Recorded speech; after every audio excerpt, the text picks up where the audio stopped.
Test 1, 2. We're going to discuss it here. Hey. Oh. Welcome back to We Are Just These Guys, you know.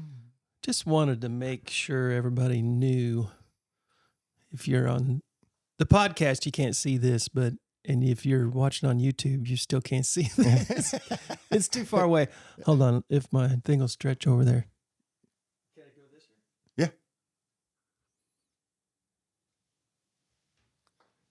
Tell them what you're doing.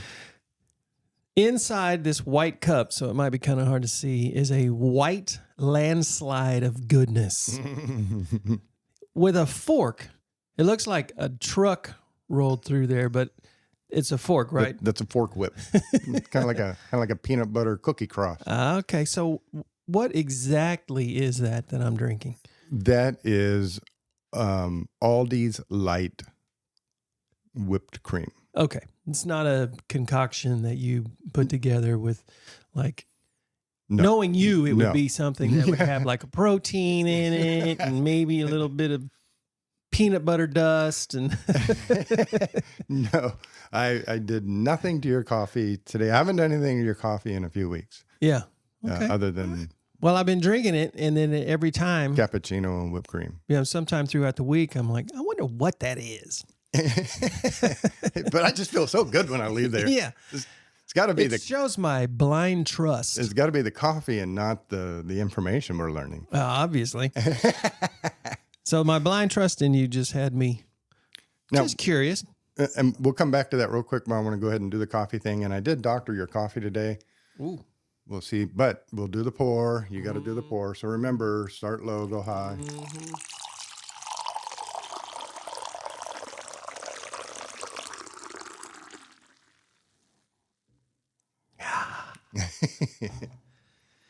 And there goes the slide.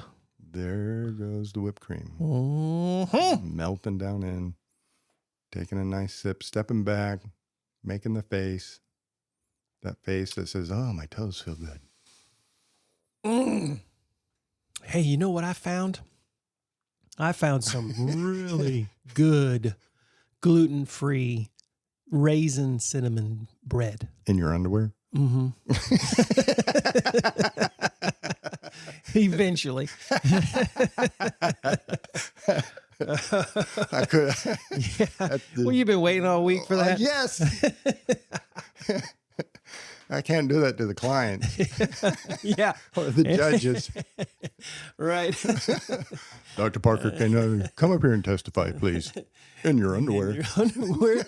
Yeah. Order in the court. You're in contempt. In my underwear. Yeah. You know, there's a lot of stuff out there that's gluten-free that's not all that good.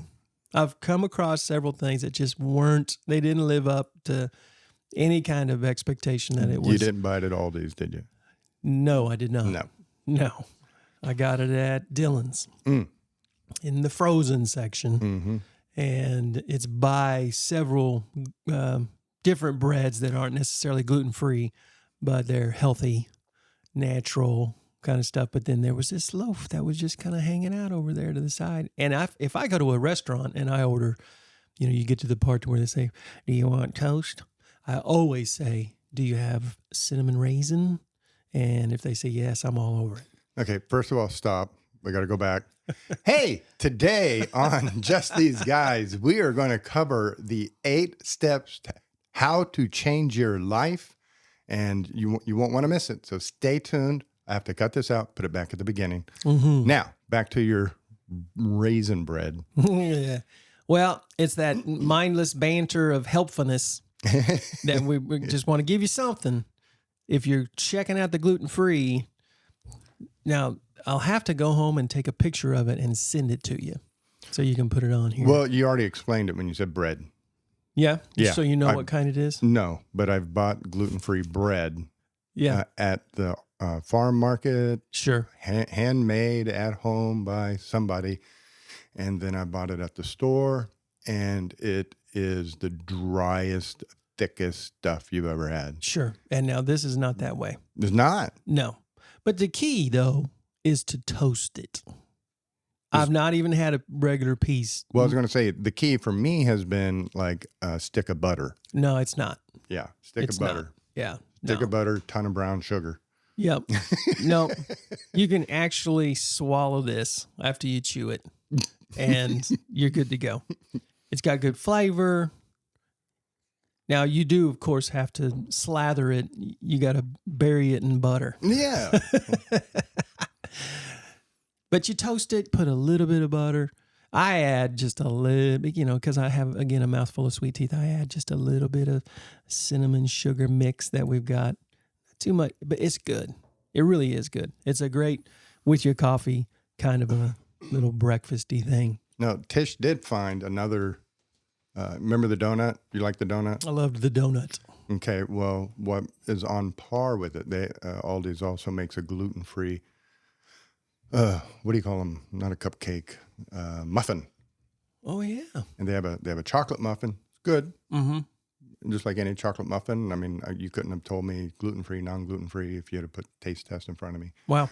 But I had one of their blueberry muffins last night. Oh. And I thought about bringing one to you in here for you to sample on the air. And then I thought, no, I only bought one box. Yes.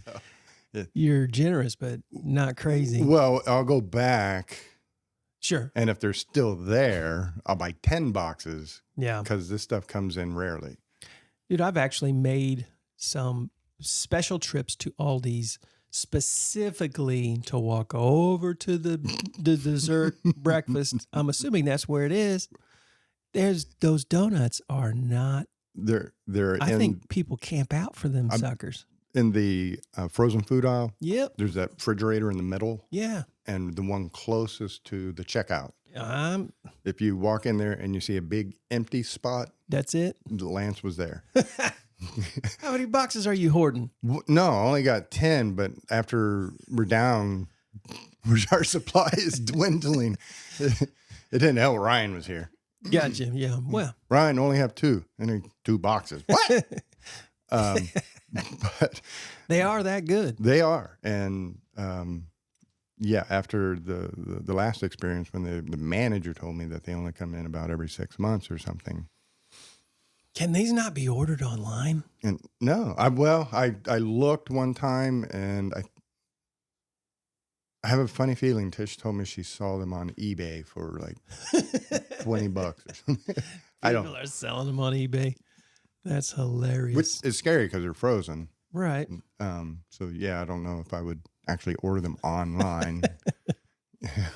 I'm just trying to come up with any solution. They're good. Yeah. And it's that G-Free Living or something, their brand. So you can't get it. Yep. You can't go over to Walmart and buy them. Right. It's the Aldi's brand.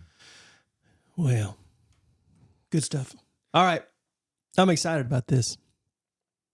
So how do you want to do this? I know it's a podcast and it'll eventually go on video. Do you want me to draw or do you want to just discuss it? I would do both.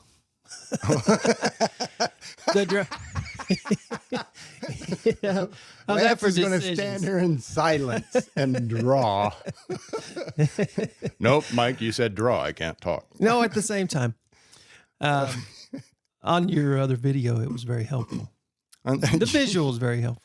Okay, well. It looks similar to this right here. Oh, hey, you got the grocery list and the 8 steps to change your life all in one. All in one, man. No, this is all what we're talking about today.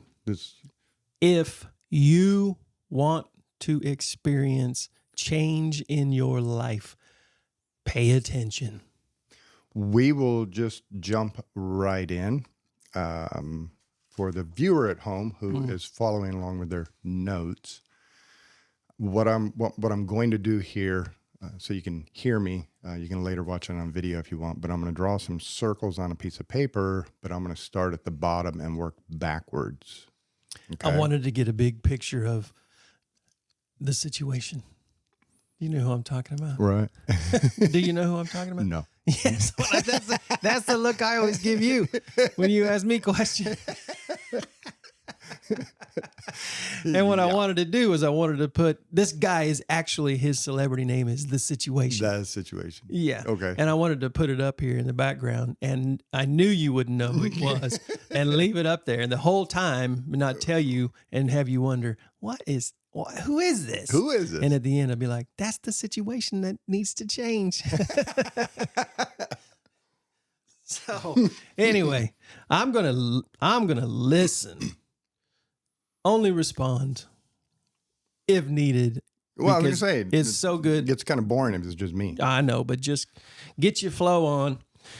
And I'm telling you, everybody, if there's any situation in your life that you want to change, just perk your ears up and pay attention, because First circle, bottom third quadrant, bottom third quadrant. First circle, label it situation or circumstance, whatever word describes the situation. But we in our life, and this is everybody, this is everybody, whether you're in therapy, first time at church, this is every single person out there drinking beer in the garage, having that conversation. Everybody is not happy with their circumstance. They have found themselves in a situation right. that they're not happy with. And so they endeavor to change that. And so we're all looking to change our situation and circumstance in life. Now, the way we've been going about it all these years has failed us. So shout out, this is not mine. Nothing is mine. I am not that smart. Creflo Dollar came up with this in his book, How to Change Your Life. Great book. I read the book. This 8-step model is perfect for what we're doing here. Mm-hmm. So you find yourself in situation and circumstances you want to change. Now, if you want to change your situation and circumstances, you have to recognize how you got there.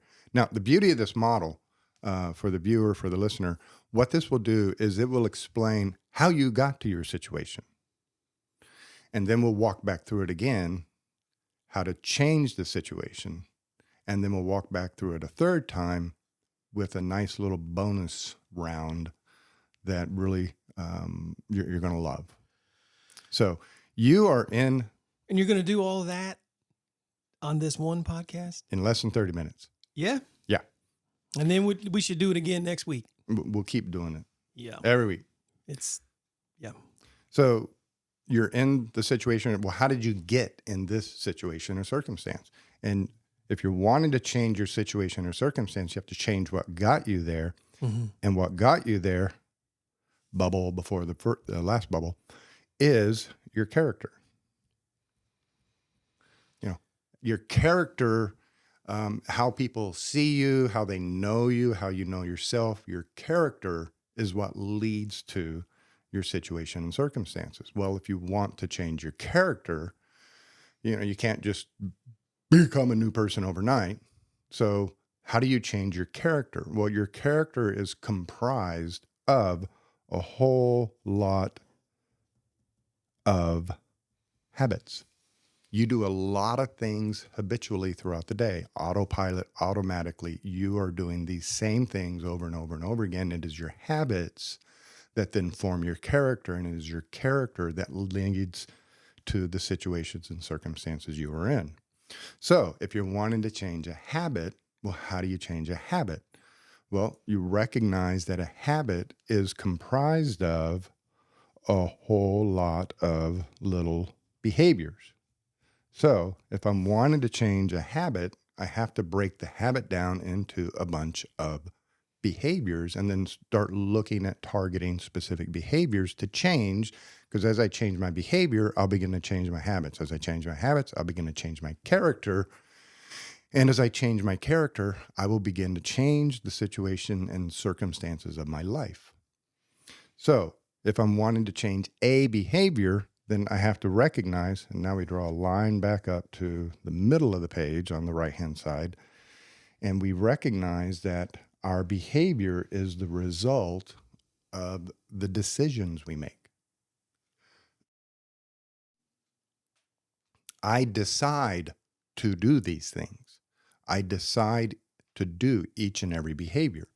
So if I'm wanting to change my behaviors, well, I'm going to have to change how I make decisions and the decisions I make. So if I change my decisions, I'll change my behaviors. If I change my behaviors, I'll start changing my habits. As I change my habits, I'll start to change my character. As I change my character, my situation will begin to change. So how do you change the decisions you make?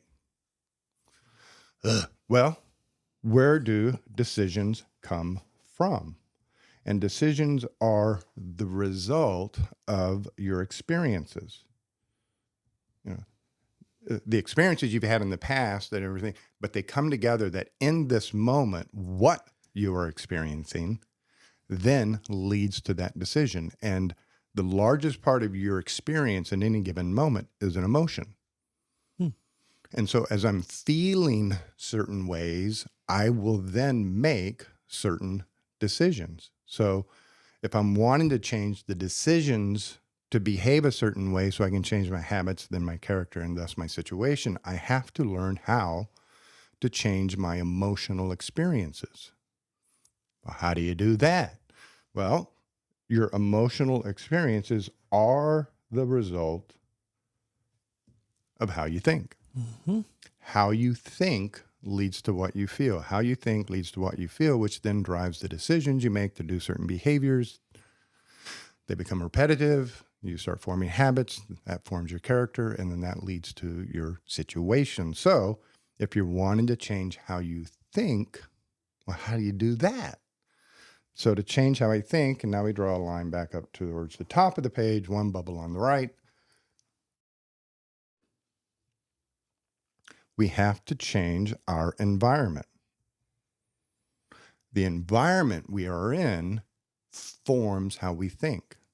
Now, yeah, the environment can be where you're living. The environment can be where you go to work. It can be that physical environment. It can be the friends you hang out with.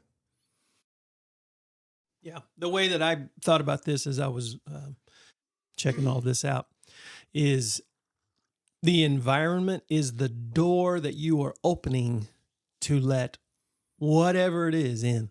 Right. And that now it's in. Yes. In your mind. In your mind. In your, and physical. Mm-hmm. Your physical environments, your mental environments, your emotional environment, everything. Yeah.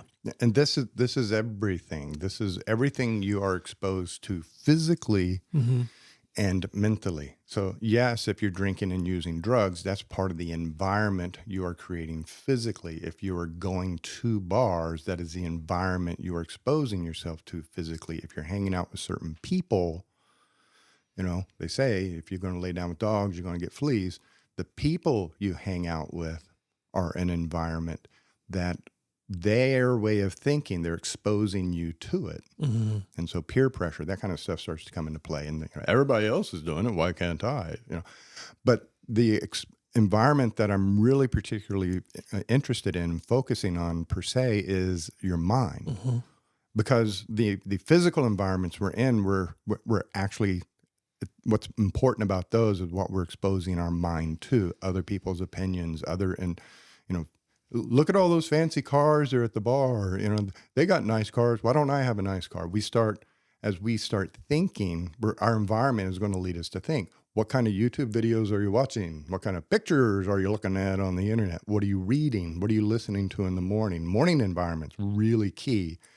First 30 seconds out of bed, what are you thinking about? And what are you choosing to expose your mind to in those first 30 seconds?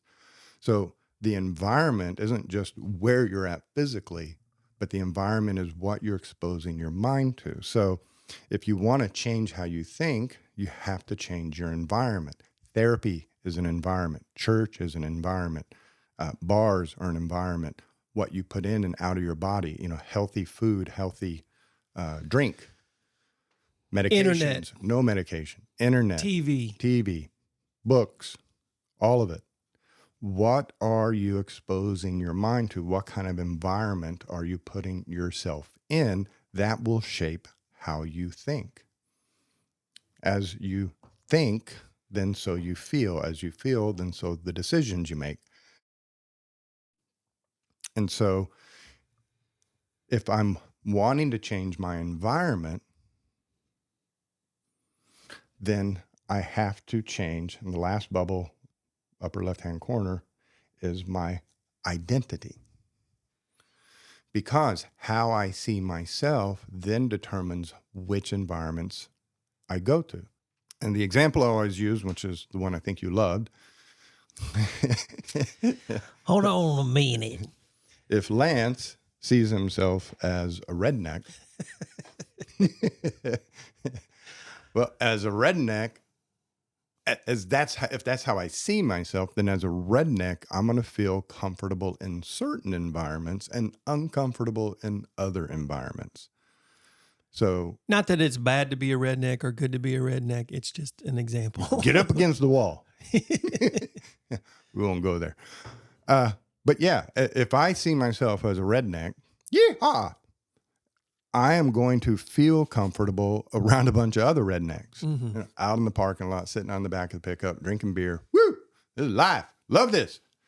I am not going to be comfortable in yayas in a suit. Right. I'm not going to be comfortable at the ballet. You know, my personal identity is going to cause me to gravitate towards certain environments and away from other environments.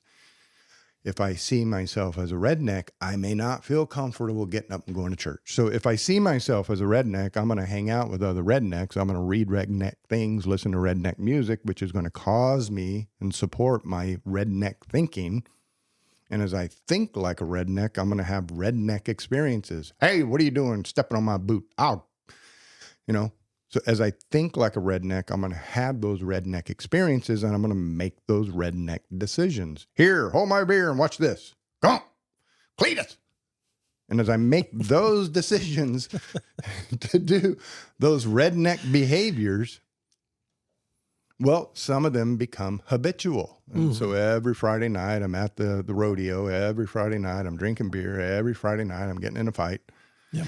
And those habits that I have of dressing that way and doing those things and hanging out in those places, that's what I become known for. And so my character becomes that of a redneck. And people say, look at Lance, he's such a redneck.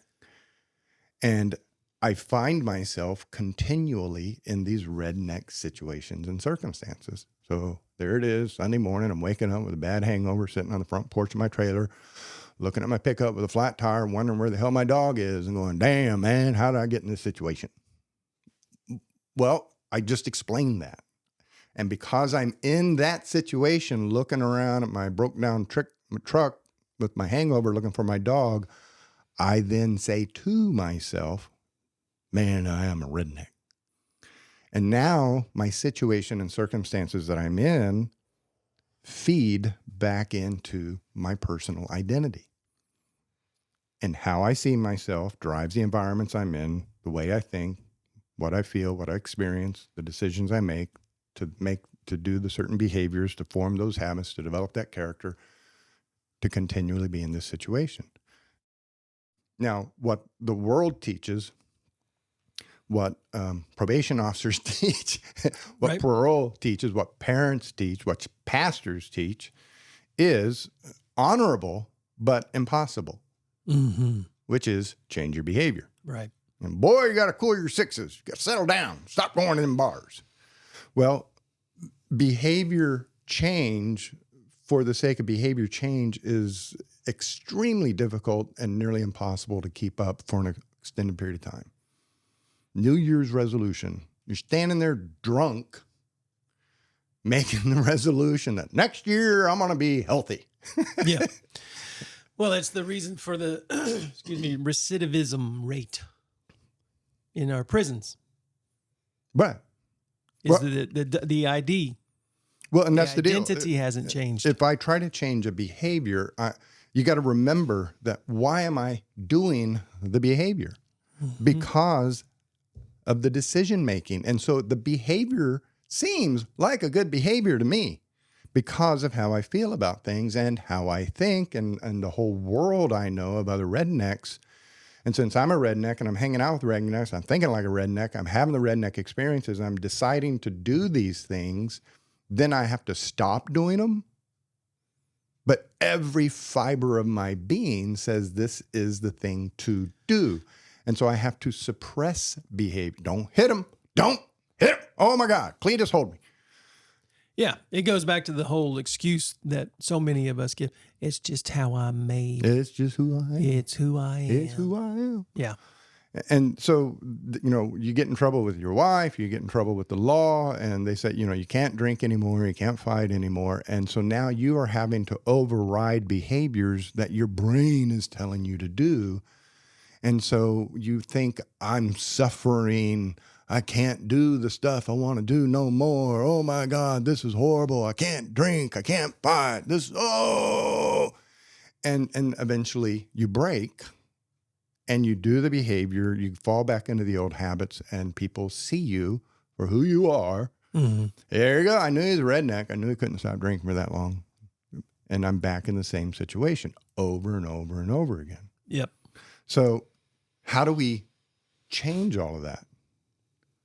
Instead of focusing on the behavior is the natural outcome of everything else. The behaviors lead to the habits, the character, and the situation. So if I'm wanting to change the situation and circumstances of my life, I start at the beginning and I change my identity.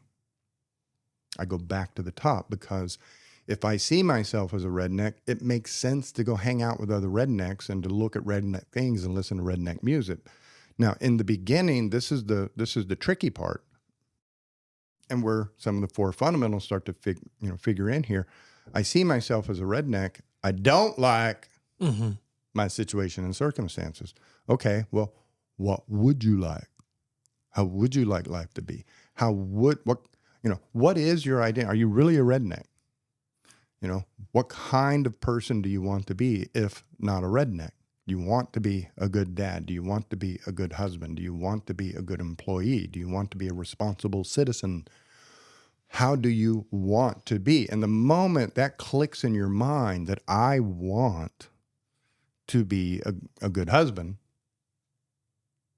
now you see the environments differently. Well, if I want to be a good husband, am I going to achieve that by going to the bar on Friday night with my buddies?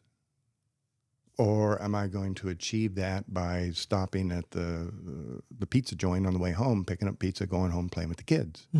If I decide I want to be a good husband, I write that down. This is who I want to be. Now I stop and think, well, where do good husbands go? What do good husbands read? What do good husbands listen to on the internet?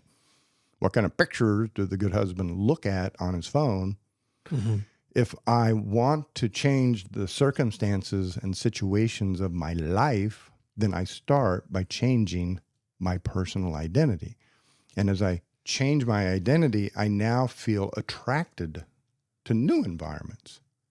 And I start to gravitate towards those new environments and gravitate away from the old environments. I don't want to go to the bar anymore. I want to go with my wife and go shopping. Ooh, that's some change right there. But you get my drift.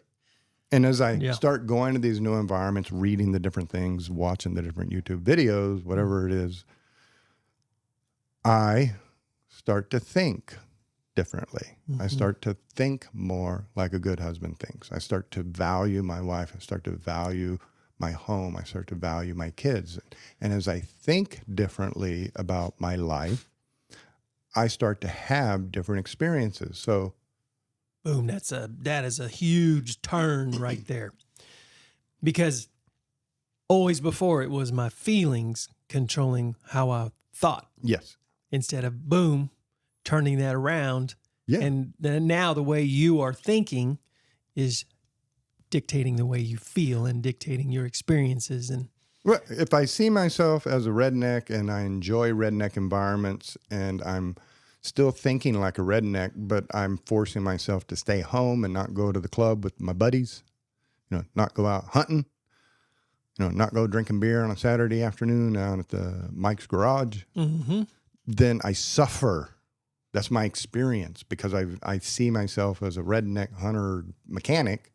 No, I can't go to hang out with my buddies. My wife won't let me. But if I see myself as a husband and a father, then I want to be at home and I don't want to be out drinking on a Friday night and going hunting on Saturday. I start to think differently. I start to want different things. And so on a Friday night when I'm home with the kids and we're eating pizza, I feel good. I don't feel bad because I'm not out drinking with my buddies. I'm having fun. My experience changes as my thinking changes. As I experience this is fun, I start making the decisions to do the things that good husbands do, that good dads do. And I start to form those new habits where I'm getting up every morning and making my wife a cup of coffee, and I'm coming home after work and I'm doing the dishes and I'm getting the kids and taking them outside. I start doing those new habits because I'm making the decision to do the new behavior, which then starts to form the new habits, and people see this change in my character. So, wow, look at Lance, man, he's turning into a good guy over there. And suddenly my situation begins to change. My checkbook is balanced. My wife is happy. My kids are happy. I start to, my boss comes to me and says, hey, would you like a promotion? How did the promotion come about? How did the happy marriage come about? Too many of us think of it as formulaic. Well, if I unload the dishwasher and I do this and I do that, then my wife will be happy. Yeah. And it don't work that way. And so to change your situation, you got to change how you see yourself, decide what the new identity is, start exposing yourself to the new environment, start thinking a new way. A good environment, if you're wanting to change your life, if you're wanting to change how you think and see things, a good environment to be in is therapy. Is go to therapy and say, I'm tired of living the way I've been living. I want to live a new way. Help me see things differently. Help me think differently so I can start to have the experiences in life I want, to make the decisions, to do the things, to form the new habits that start to create this new character in me so my life situation and circumstances begin to change. And as my new situation changes, that feeds back into my identity. And I say, wow, I really can be a good husband. I really can be a good father. I really can be a good employee because I'm laying that track record now. Now that new experience, that new situation is proof of my new identity. You get it? The craziest thing in the world is considering how simple this can be. Yeah. Not just how simple it sounds, and then start thinking, but it's so hard to actually. No, it's really not. It's as hard as you make it. And it's as hard as you make it based on who you believe you are. Right. Who am I? If I see myself, I'm going to step on toes here, but I love you. If I see myself as a victim, then my environment is going to follow suit. My thinking will follow suit. My experiences will follow suit. If I see myself as a victim, I'm going to see the environment as threatening, so I may stay home. I'm going to see the environment as threatening, so I'm going to think these people are threats. I have to avoid them, and I'm going to walk around in fear.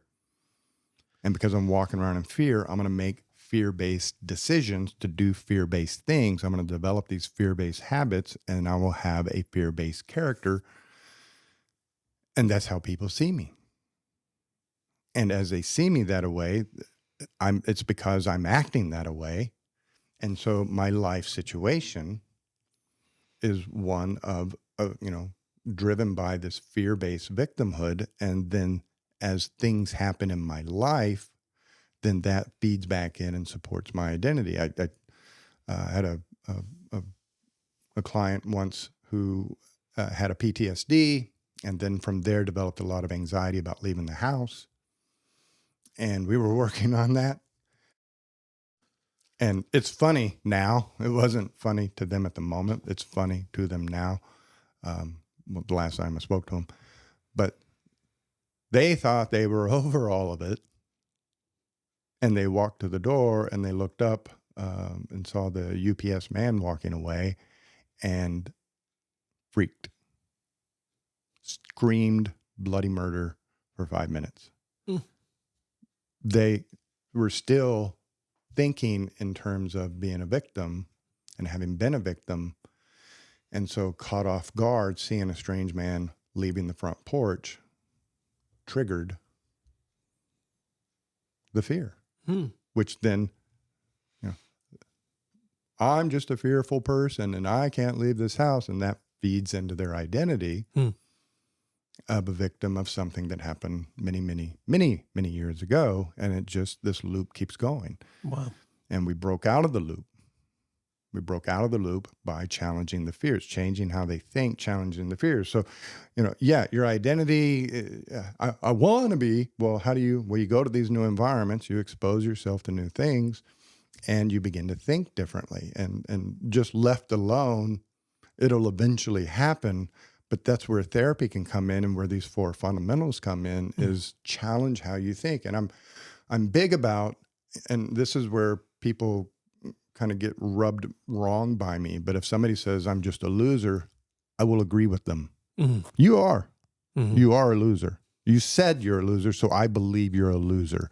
And they look at me like, you believe it? Why wouldn't I? Yeah. And then I may even challenge the thought. Say, okay, you say you're a loser, prove it. Prove to me you're a loser, and I will let you be a loser.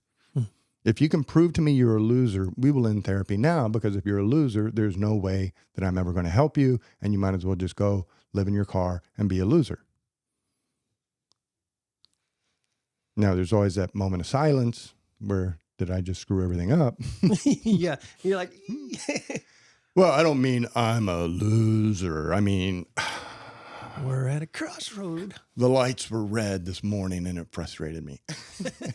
Okay. So you're lying to yourself. And I really try to rattle people's thought process at this level, because how you think is going to determine that experience. And if your thinking is irrational, if your thinking is being fed by this untrue identity, then that's going to drive your experiences, your decisions, your behaviors, and you're going to have a hard time changing life, because you're trying to change behaviors that are being driven by an emotional experience, by an identity. And that identity and that way of thinking and those experiences all dictate this is the behavior to do. And you have to change your identity, and you have to change how you think. You have to set that broad goal of, I want to be a happy person. I want to be a conqueror. I want to be victorious. I want to be confident. I want to be secure. How do I get there? Well, I got to go to therapy. Well, I got to hang out with smart, intelligent people. I got to hang out with people who've been there and done that before. I got to find me a good support group. I got to listen to good stuff on the internet. I have to begin to change how I think. And as that starts to settle in, I begin to experience things differently. And now naturally, I will start to make new decisions about what to do. And it's so funny, because after that whole experience, and we had some challenging therapy sessions, a few weeks later, walked in, was telling me stuff. And guess what they were telling me? Without realizing, they were telling me they'd overcome the fear. Just in passing, they're like, yeah, I went outside and I went around the corner and went over and talked to my son who was working on his car. And then I went over and checked the mail, and I went back inside, and my life is so boring. I'm like,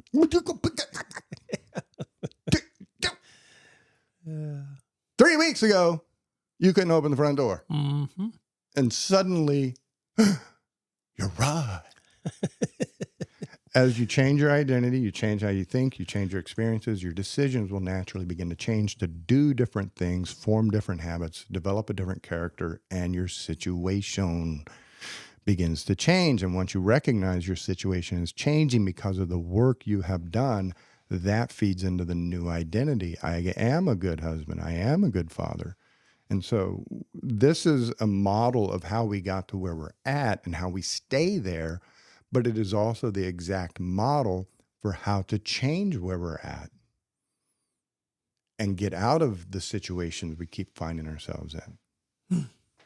So psychologically, I think this is a brilliant model, and I'll show it to clients sometimes, kind of depending on where they're at with what we're doing. Is like, this is the model we're working inside of This is why these 4 fundamentals are so important, changing how you think. And, you said earlier, it can be that simple. Who else said that? As part of the reason I showed that 2-minute video is 11 million people watching Jocko, just totally impressed with him, and they don't get it. He's in 10, 15 second clip right in the middle. He tells you the new way of thinking, and then he says, that's it. And you're like, what's it? What's it? I missed it. What was it? You have to listen to the video again. Like, what's he talking about? What was it? That's it. And they think the last part, the get up, dust yourself off, reload, re-engage, attack. They think that's it. That's not it. Right. That becomes possible when you can do what he was saying do just before that's it. Mm-hmm. The before the that's it is the 4 fundamentals. Something happens, good. Saying, I don't have any control over that. I can't change what just happened. It's a sarcastic good. Mm-hmm. We just got in an auto wreck. Good. It's going to give me a chance to meet my insurance agent. Mm-hmm. But I can't change what just happened. I can't change what other people do. That's fundamental number 1. Mm-hmm. And then everything else he says is a positive way of thinking about a specific set of circumstances. And 2, 3, and 4 are how to begin to think that way. And who else said that? Jesus. One individual, yeah. And You told me once a long time ago, if I ask what has nuts and is furry, yeah, the answer is Jesus. yeah. It's just nuts for the winter. If you wake up in church and I'm asking you a question, you're not going to go wrong shouting out the answer, Jesus. It's a safe bet. The answer is always going to be Jesus. But yes, Jesus said it. And Paul was obviously very influenced by Jesus. And Paul says, you're a new creation. You are a new creation. The old is out. The new is in. 2 Corinthians 5:17. And that is where this model is important for Christians. Mm-hmm. Because how many people do you know have talked to who see themselves as a sinner? Mm-hmm. How many times have I reinforced that from the stage? We're all Let's not even talk about that. Saved by grace. We're in a hospital for sinners. Now, you could certainly interpret certain scriptures that would lead you that direction. However, the reality is, with Christ in you, you are a new creation. That is the truth. You are the righteousness Boom. of God. You are a co-heir Mm-hmm. to the throne Mm-hmm. with Jesus Christ. Sinner to saint. Who? And yeah, so starting there, and I believe that's what keeps 9.5 out of 10 people from passionately pursuing a relationship with the church, with the body, because they still look at themselves in the same old situation, with the same old identity, dealing with the same old crap, instead of having the new identity in Christ. And that was the sole purpose of the book I wrote. It, for the lay person, for the secular reader, yes, these 4 fundamentals are the best way to think, to get control of your thinking, to take control of your life, to create happiness and joy, to be effective, to be successful. These 4 ways of thinking are the way to go. These are 4 ways of thinking of Jocko. Mm-hmm. Just broken down into the micro nuts and bolts of how to build that mentality. Yep. But this is also the critical way to change how you think that Paul was talking about. Yep. Do not be conformed to the ways of this world, but be transformed. What are we transforming from and to? In the movie Transformers, a car becomes a robot. Mm-hmm. So as Christians, we are to transform, and you hit it on the head, from the sinner to the saint, which you have done been made once you accept Jesus as your Savior. Yep. So once you accept Jesus as your Savior, the old man is gone, the new is here. You are now, not Lance's opinion, but written down in the Bible, you are now the righteousness of God. You are holy, you are perfect, you are blameless in Christ. You have been made a co-heir to the throne with, equal to, co-heir, fitty, with Jesus Christ. And that is so bizarre, it sounds sacrilegious to say it out loud, but that is the truth. And so we're to transform from how we see ourselves. Right. We spent 30, 40 years living as a sinner. So you get dunked one day and you don't suddenly, hey, look, I'm perfect now. So you have to transform. You have to begin changing how you think. And that is where this model comes in, because our identity, if we see ourselves as a sinner saved by grace, then we're still going to be attracted to those sinner environments. We're still going to want to go to the bar. We're still going to want to drink. We're still going to want to do all those things. But we have to override it. I can't be doing that. I have to set a good example for the children. So the question that I'm pondering in my mind, thinking about my own situations,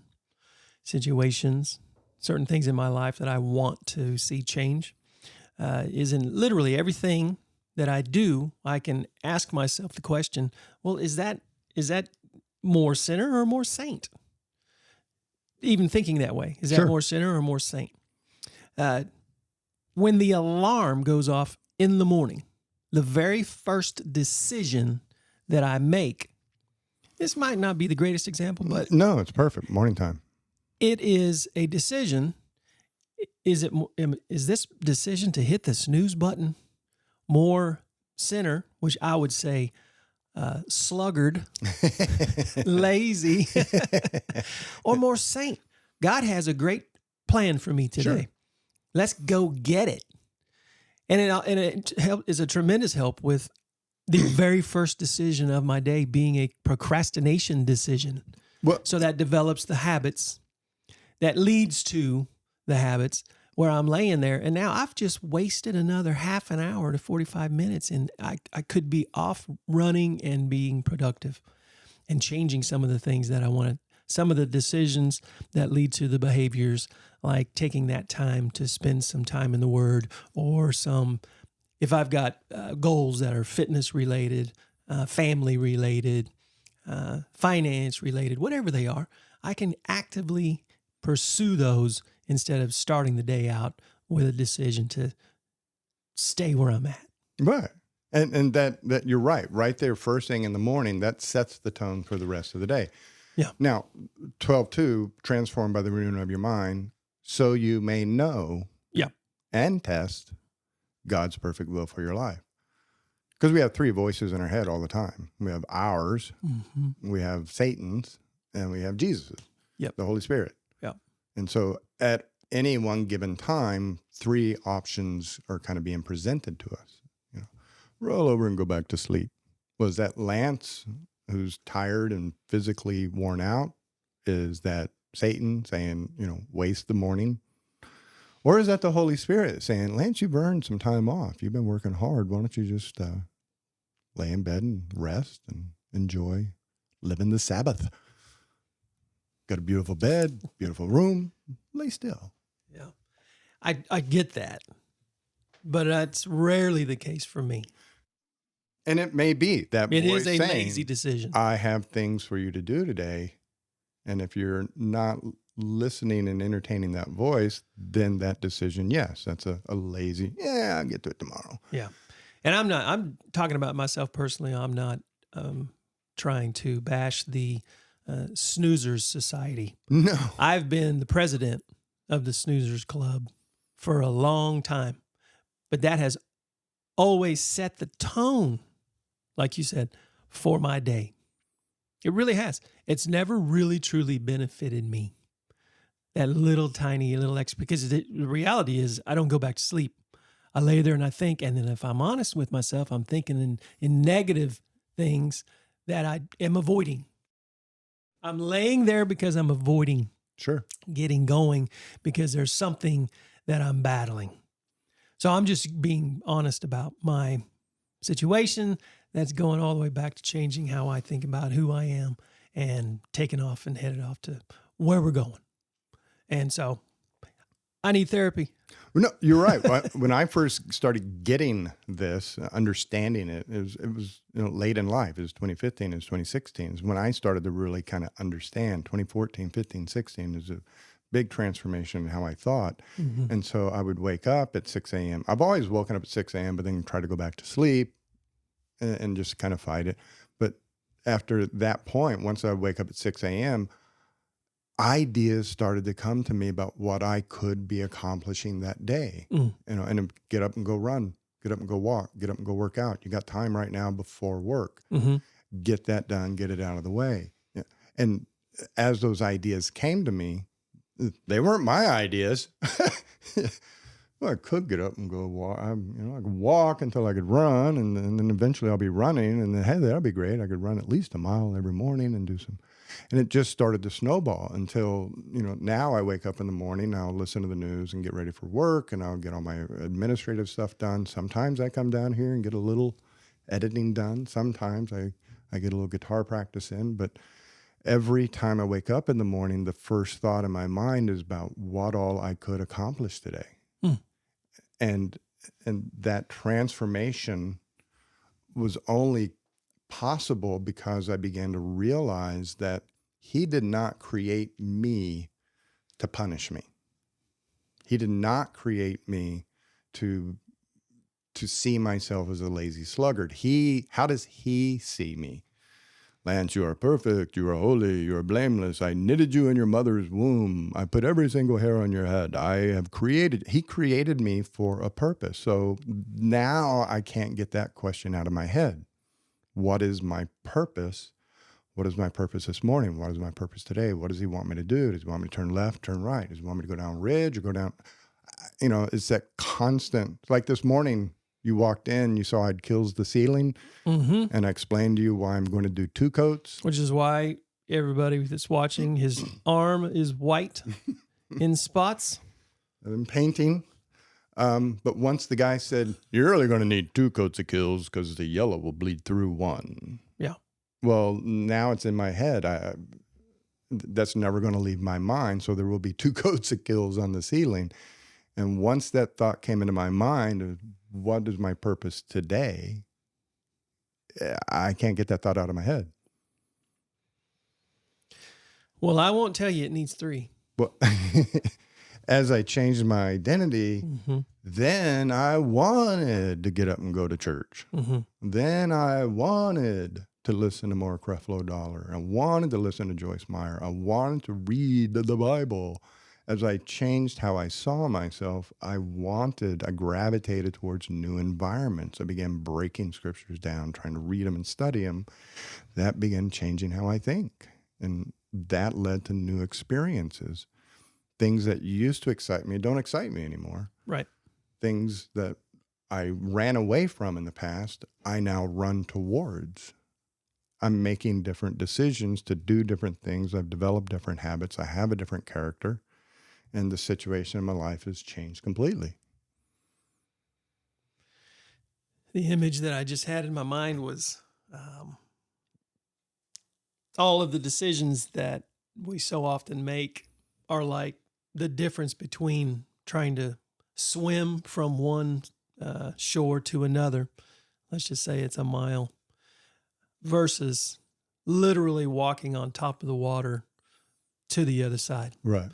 The amount of energy that you would exude and how much easier it is just to be right on top of it. Sure. And the only way that you're going to be on top of it is in Christ. Dang. If this is working as well for everybody else as it is for me inside, I'm the energy that I have exuded making the same decisions and relying on myself for so long has almost caused me to drown. Yeah, you feel you're working so hard to accomplish something. You feel like you're drowning. You feel like you're all alone. You're sinking like Peter, holding your hand up, and he's like, dude, Yeah. yeah, leave little faith, come on. It's easier just to walk on the water. Let's focus. Come with me. Yeah. Really good. So that's, a crash course overview of it. We'll keep talking about it and breaking it down more in the coming weeks. And I'll, on the YouTube video, I'll try to put a diagram up so people can see. Yeah, that's great. What I'm talking about. But yeah, if you want to change the situation of your life, if you're not happy where your life is, instead of trying to change, don't move to Kansas City because you want to change the circumstances of your life, because wherever you go, there you are. First step is to challenge and begin to change your identity. Who do you want to be? Who are you actually? And once that gets locked in, then it will make sense to change the environment, which will lead to changing in thinking, which then your experiences begin to change and the decisions you make suddenly become different. You may not even notice that you're making new decisions to do different things, forming new habits, becoming a different character, and suddenly the situation in your life is no longer what it used to be. And you're like, wow, I guess I really am. I'll be darned. Yep. It's that simple. That's it. It's time to quit making mountains out of molehills. He has given us everything we need. Yeah. To make the change. It is really, really simple. And maybe start just with something, a situation. Sure. Don't have to change everything about your life. No. Pick one area that you're struggling in, that you want to change, and try this. Try this model and see what happens. Yeah. Well, thank you guys for tuning in this morning. We appreciate it.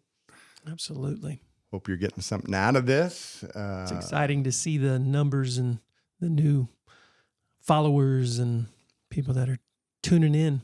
It's amazing that it's continuing to grow. Yeah. People don't Thank you, Lord. Hear the opening and go, I'm not listening to these idiots. Just these idiots, Just these idiots. We talked about that once. Well, again, if you're still hanging on, if you're still listening, please tell somebody about the show. Send an email link to somebody. Obviously, being here at the end, you're getting something. So let other people know about it so they can get something too. And we will catch you next week on Just These Guys, I'm Mike. I'm Lance. See you next week.